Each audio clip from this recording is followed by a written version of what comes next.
We're into the third week of Texas high school football playoffs, and that's when things really get interesting. I'm Travis Brown, and this is Ryan Osborne, DFWVarsity.com, and we're here to break down some of these regional round games.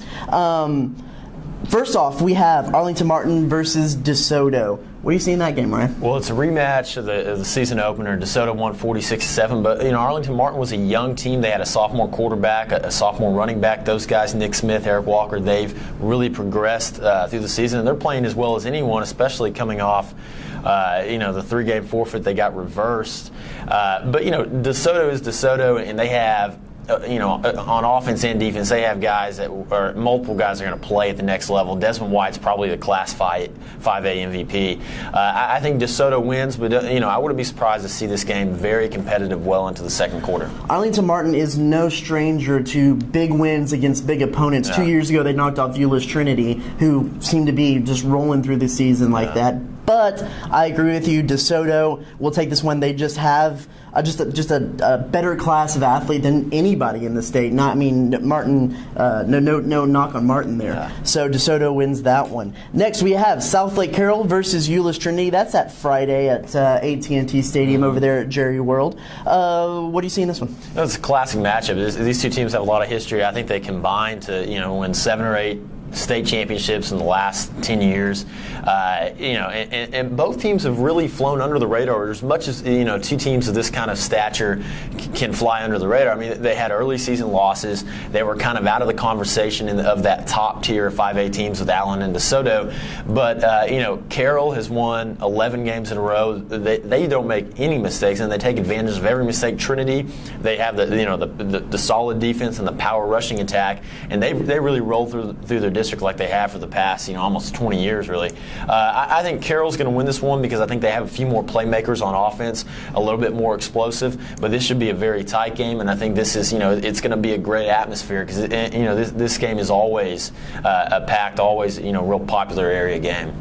Southlake has relied on the legs of Lil Jordan Humphrey a little bit, but AJ Ezard is their main runner to get them through these first rounds of the playoffs. They won't be able to use that rushing attack nearly as effectively against this Trinity front line, obviously, but I think also they've been able to hide some of their offensive throwing plays and whatnot for this round. I think that's helpful for them as well. And Trinity doesn't have the passing game that Carroll does. So if Carroll can get up and get on the board early like they usually do, Trinity doesn't have the weapons and the ability to come back from behind like Carroll would be able to.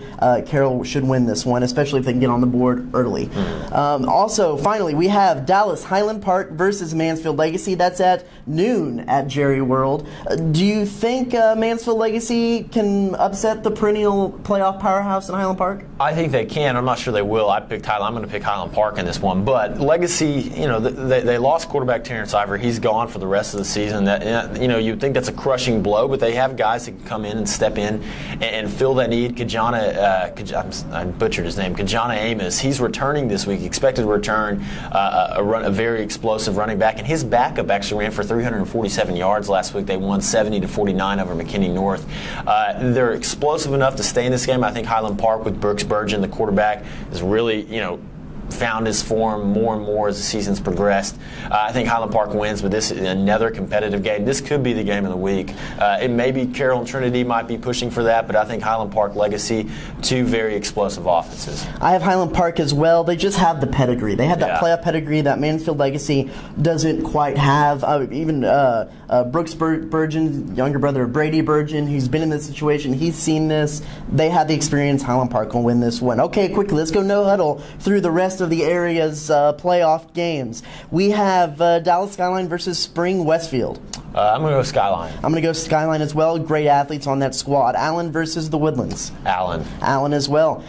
Abilene Cooper versus Cedar Hill. Cedar Hill, I think they keep rolling. Cedar Hill. Keller Fossil Ridge versus Denton Ryan. I'm going to go Fossil Ridge. I think they're playing as good as anyone in the area right now. I'll go Denton Ryan. Dallas Jesuit versus Lake Travis. Lake Travis, you mentioned earlier with Highland Park pedigree, and a lot of it comes down to it deep in the playoffs. Dallas Jesuit's a surprise team, though. Longview, I'll go Lake Travis, but Dallas Jesuit's a surprise team. Longview versus A&M Consolidated. I'll go Longview, very talented East Texas team. Another school with a lot of playoff pedigree. Amarillo versus Denton Geyer. Denton Geyer. Denton Geyer as well. Wolf of Friendship versus Birdville. I'm going to go with Birdville. Okay, I got Birdville as well. Dallas South Oak Cliff versus Wiley. I'm going to go South Oak Cliff. I think they keep advancing into the fourth round of the playoffs for a DISD team. Very impressive. Amo, I'm going with Wiley.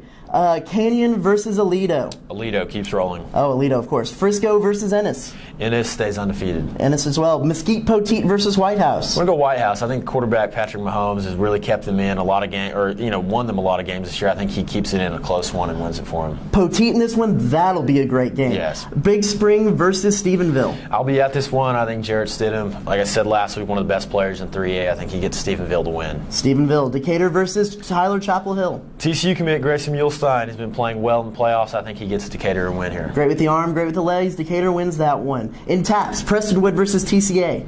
I'll go Prestonwood. I'll go Prestonwood as well. Argyle Liberty Christian versus Fort Worth Nolan. Fort Worth Nolan seeking their third straight TAPS title. I'll go with Nolan as well. Midland Christian versus Dallas Christian, a battle of undefeateds. Yeah, I think I'm going to go Dallas Christian. Midland Christian, great playoff pedigree as well. I'm going Dallas Christian. And finally, Dallas First Baptist versus Frisco Legacy Christian. I'm going to go with your First Baptist team. They didn't get upset by Colleyville Covenant last week. I think they get the win this week. First Baptist, great passing offense. Frisco Legacy Christian, great running offense. Should be a good one. Of course, I'm going to go with the Saints. That's our regional round playoff roundup for this week's high school huddle. Go out and check out some of these games. There are some great ones at AT&T Stadium. Come back, check out our recaps on DFWVarsity.com, and we'll see you next week on the high school huddle.